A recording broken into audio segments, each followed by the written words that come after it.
Ingat, Ramadan itu seperti mata pisau dengan dua mata. Jangan kira kalau keluar Ramadan tos-tosan, ya, 0-0 gitu, itu bisa dianggap biasa-biasa saja dan selamat. Makanya dalam hadis Jabir yang terkenal, ya, dari hadis Imam Bukhari, ada dua versi, ada yang dari Jabir, ada yang Abu Hurairah. Tapi kontennya kurang lebih matannya sama. Ya, ada Nabi Sallallahu Alaihi Wasallam, ya, raqiya alal mimbar, ketika naik ke mimbar, ini terkenal nih. Biasanya kalau Idul Fitri. Tapi ada yang sahih, ada yang dhaif, bahkan orang ulama bilangnya ada yang maudhu. Yang maudhu itu siapa? Yang tidak diterima puasa seseorang kalau belum minta maaf sama ibunya, belum minta maaf sama suaminya, belum minta maaf sama teman atau tetangganya. Nah, itu dicap sebagai para ulama, ya, mengkriteriakan hadis tersebut sebenarnya palsu. Yang benar yang mana? Yang benar adalah dalam versi Jabir disebutkan bahwa syaqiya abdun, ya. Siapa celaka? Dalam kamus bahasa Arab, ya, Al-Munir, Al-Mujam, itu dikatakan agak kasar tuh. Maksudnya agak syaqiya abdun adraka Ramadan fanshalakha. Kemudian dia menyadari dengan penuh kesadaran dia ada di bulan Ramadan, fansalakha, dan berlalu itu semua, walam yughfar lahu, dan dia tidak mendapatkan ampunan. Itu satu. Dikata sahabat sebenarnya ada ininya lagi, ada jedanya lagi. Ketika sahabat bertanya, sami'naka taqulu ya Rasulullah, sami'naka taqulu amin amin amin. Ketika naik ke mimbar itu 3 kali amin, karena ada malaikat Jibril yang berdoa yang pertama tadi. Doanya malaikat Jibril. Yang bawa buku bisa nulisnya. Nanti ada kelas itu, imla. Ya. Kalau dalam bahasa atau penyampaian versinya Abu Hurairah, raghiman. Ya. Ya, maaf, raghima. Ya.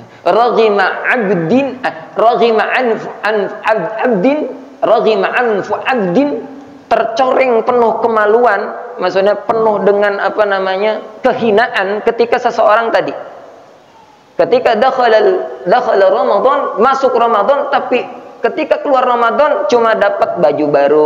Bayangin bapak-bapak yang di sini, jangan sampai ya, Ramadannya belum nyampe, yang dipikirin bagaimana nyeplit THR. Split kemana aja ya? Aduh, sekarang bikin biji ketapang apa enggak? Beli dodol apa enggak? Oleh-olehnya gimana? Pesan tiketnya. Ya Allah ya Rabbi. Bukan yang dipikiran bagaimana tarawehnya enggak bolong. Oh, nanti kalau ada lemburan bagaimana nyiasatinnya? Nanti kalau lagi masuk malam bagaimana? Itu dirancang. Kalau ada rezeki kita split, ditabung. Makanya termasuk bagian dari tarhib, bagian dari penyambutan Ramadan itu kan ada pembekalan harta, nabung, Kang Herman.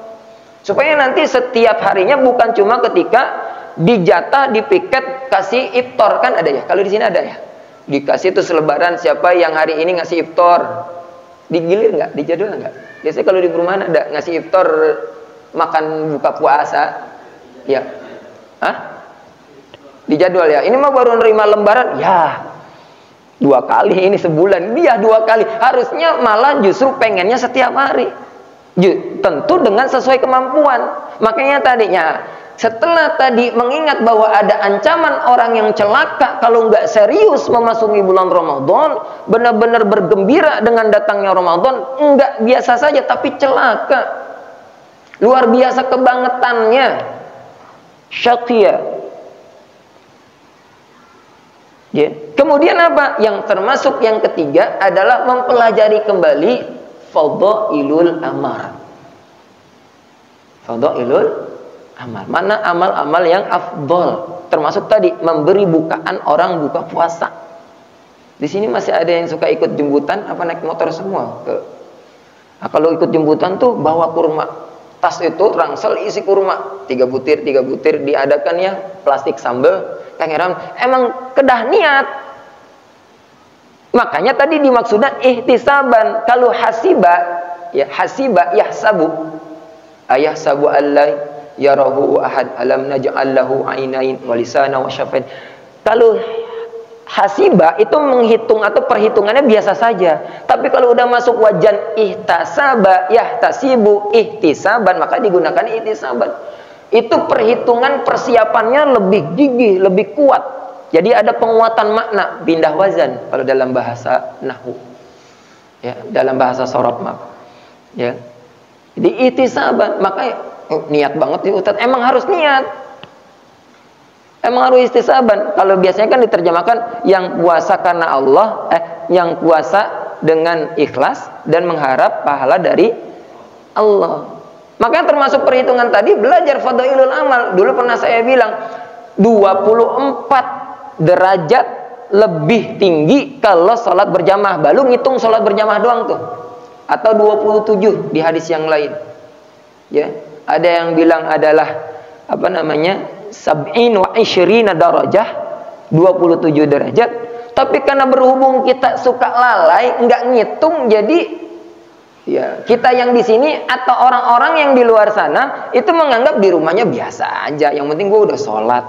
Iya, kalau di level baru hijrah ya nggak apa-apa. Tapi kalau yang lama-lama rugi juga. Coba ada ayatnya Kang Herman apa? Faman ya'mal mithqala dzarratin khairan yara. Atau dalam surat apa? Surat Al-Qari'ah apa?